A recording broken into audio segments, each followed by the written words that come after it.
दोस्तों कल दिल्ली के पालम में जो घटना हुई जिसमें एक ही परिवार के 9 सदस्यों की डेथ हो गई, उसमें 3 बच्चे थे। ये घटना कहीं न कहीं हमारे पूरी व्यवस्था पे एक प्रश्न चिन्ह लगाता है। दोस्तों ये घटना दिल्ली में हुई है जो हमारे देश की राजधानी है और हमारे देश के सबसे सुरक्षित स्थानों में से एक होनी चाहिए।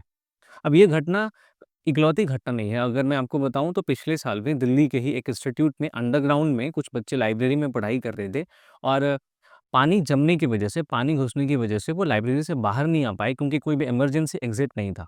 अब ये सारी जो घटनाएँ हैं दोस्तों, ये सारी घटनाएँ कहीं न कहीं ये बताती हैं कि हमारे देश में प्रशासन में भ्रष्टाचार किस तरीके तक व्याप्त है, किस हद तक व्याप्त है।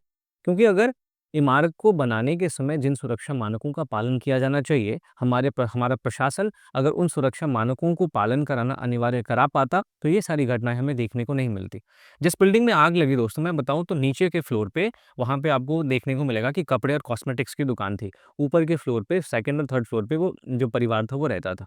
अब आग नीचे से शुरू हुई और ऊपर के फ्लोर तक चली गई और जिसकी वजह से जो धुआँ है उसने उस पूरी बिल्डिंग को एक डेथ ट्रैप बना दिया। इस डेथ ट्रैप की वजह से कोई इमरजेंसी एग्ज़िट ना होने की वजह से जो सारे के सारे लोग थे वो मर गए।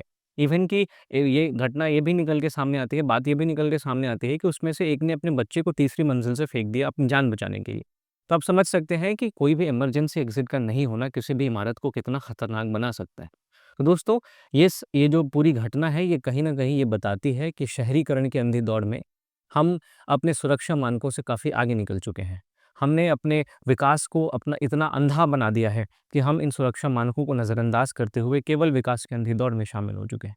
तो ये कहीं न कहीं हमारे समाज के लिए, हमारे सरकार के लिए और एक व्यक्ति के तौर पे भी हमारे सामने कई प्रश्न खड़े करता है कि आखिरकार हम कैसे भविष्य का निर्माण कर रहे हैं। आप इसके बारे में क्या सोचते हैं? Do let me know in the comment section और ऐसे ही करंट अफेयर्स के अपडेट्स के लिए आप मुझे YouTube channel Rahul Sharma education पे सब्सक्राइब भी कर सकते हैं, जहाँ पे आपको डेली बेसिस पे करंट अफेयर्स की एनालिसिस मिल जाएगी।